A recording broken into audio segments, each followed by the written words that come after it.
Okay, so here we have our SOOCOO. It comes in this really nice hard top and hard bottom container. When we open it up, on the inside we get a few things. Now, let me preface this video with stating that I've had this camera for actually a while, over a year actually, and notice that there's nothing in here.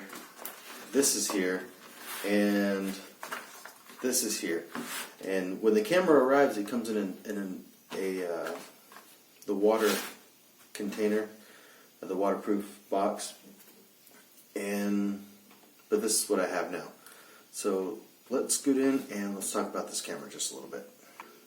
One of the things I was looking for with this camera was a Sony sensor. I've tried and have seen other cameras without a Sony sensor, but I felt like they didn't meet the expectations or other criterion I was looking for, and also record in 4K.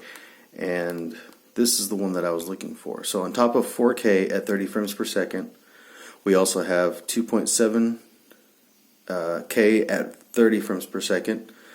Both of those have image stabilizing capabilities at 4K and 2K. We also have 1440p at 60 frames per second and 30 frames per second as well. 1080p at 120, 60 and 30 frames per second. And 720p at 240, 120, 60 and 30 frames per second. One of the reasons why I was looking for a camera that has a Sony sensor here built into it is because of the electronic image stabilization that comes with it. It's actually pretty fantastic. It works really well, better than the Ekin, and that I did a few videos back, and I'll link that down in the description below so that you can check that out. There's loop recording at 3 minutes, 5 minutes, 10 minutes, or you can even turn it off. It supports a maximum of 64 gigabyte TF card.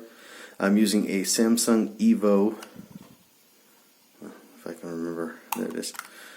Samsung Evo. There it is. So this is the sensor, or the card that I've been using.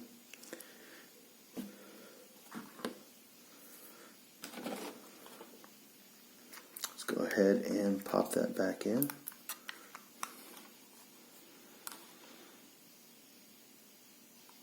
It has Wi-Fi and works well with Android and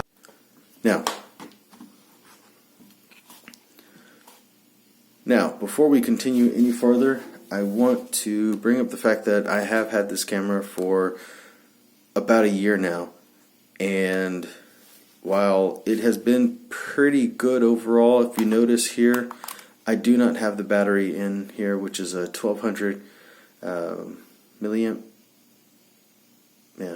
battery, but it's not in here, and there's a reason for that. And also, as you can see in this picture, when I was tightening the threads here, which I love the fact that there is a thread here on the camera, but as I was tightening it,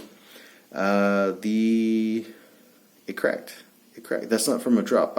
I've never dropped this camera and it has a crack in it, but that's from me tightening down, and it just snapped it.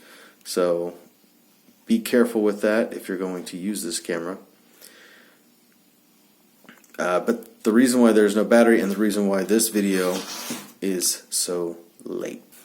So what happened was I got this camera. It worked fine. I took it up to Missouri in June? No, I'm not sure when I took it up. I think it was June last year. And I use it as an action cam, dash cam. I took it up there, took some video, took some really nice video. But I noticed that if I were to use this camera, and I got the camera and I charged it up, put it in the bag, the next day it would be dead. And that was annoying. That was a problem. And so I went online to go look to see if there was a way to fix it. There was a firmware update So I patched the camera. It has the new firmware on it, and it didn't change anything. It didn't change a thing at all. The battery still dies, and what the company has recommended is just take the battery out.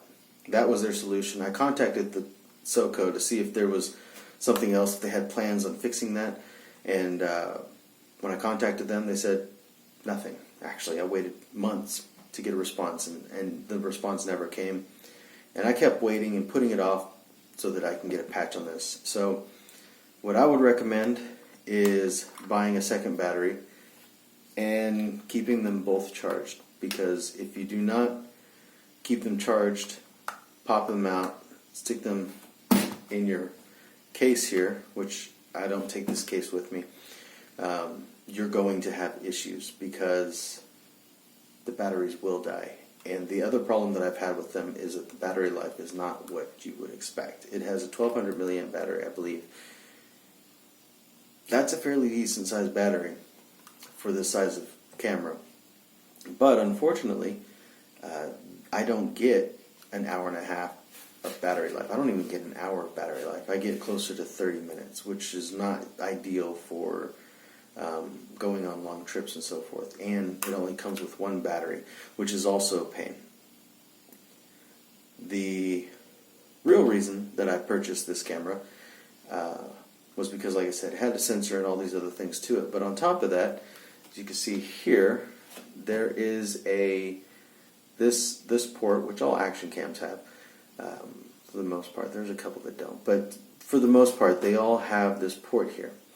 And I was looking for a camera that could play or that could use a microphone. And they said this was a camera that had a microphone.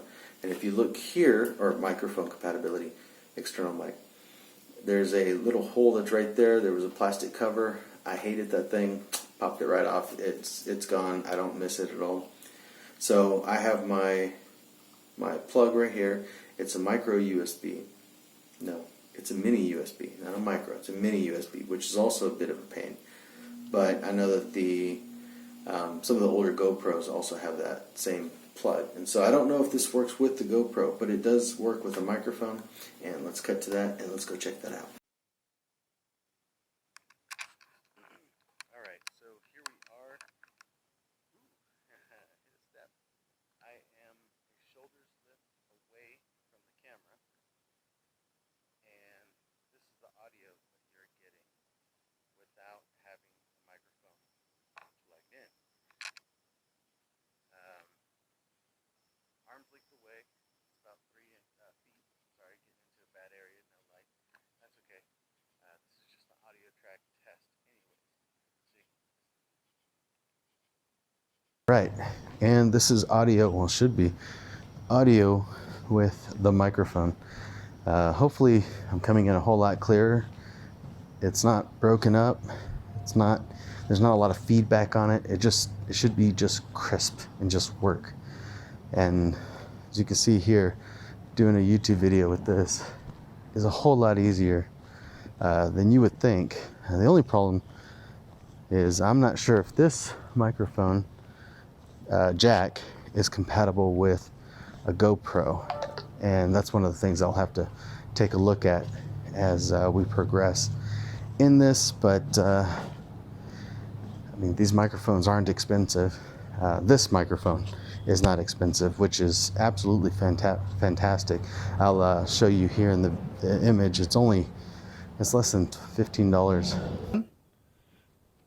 All right, so here we are in the backyard, walking around. You can see I need to cut my grass. This is in the daytime, daylight.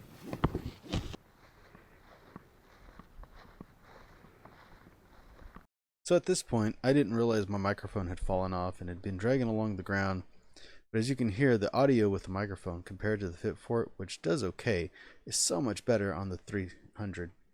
You can see the transition from direct sunlight to low light is handled better by the Fit4, but in the direct light, the S300 does look better, and it just handles it better. I think the colors are a little bit more vibrant and more realistic, whereas the fit for it in the darkness looks so much better. But you know, that maybe that later firmware updates will fix that. This is where I realized that something's dragging along the ground, so that's what I'm peeking at. So let's have a look at slow motion. We first have the 1080p at 120 frames per second. Next, we're moving towards the 720p at 120 frames per second. And then we have 720p at 240 frames per second. The kids love to help, so I hope you don't mind them being the subjects for this. But you can see how the video just looks cool. It'll be great for capturing action shots and so forth at 720p. So moving forward, we have our 4K 30 frames per second. I'll have a link in the description below so that you can watch the whole clip at 4K value. But this is it at 4K full sized, and then shrunk down to 1080p, and then this is 1080p with 4K at its natural resolution.